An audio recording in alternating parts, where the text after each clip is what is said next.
A lot of times we get the question of, all right, well, how do I get started? How can I be successful in my journey of um, authoring policies?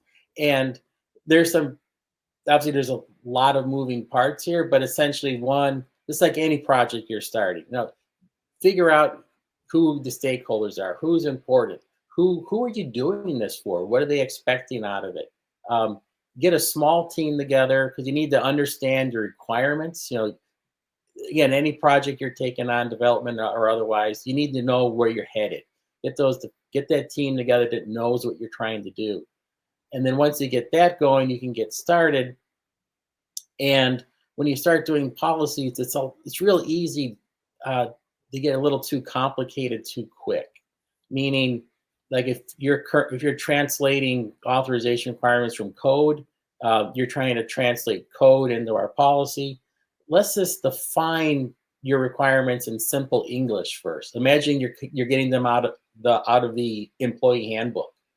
Put them in words like a manager can view all documents, or employees can only view documents that they're the owner of, or that um, that are assigned to their department or their team.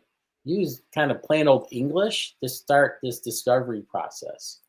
And a lot of times we kind of see people thinking like, "Oh, well, I have a lot of work to do," and it's kind of hard to get started. Just like around the house, if I'm trying to declutter my house, it's like, "Oh, this is gonna take me forever." Like, just get started. Pick a room, pick one small use case, and get started on that.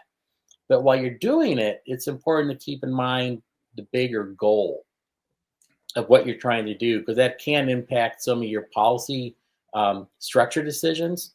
So just get started, pick a small use case, get started with that. And again, it'll start to snowball as we get going. And as you start doing that, you may start finding, some baseline cases that apply to every application or every data type. And you can start reusing those and creating common libraries to use over and over again.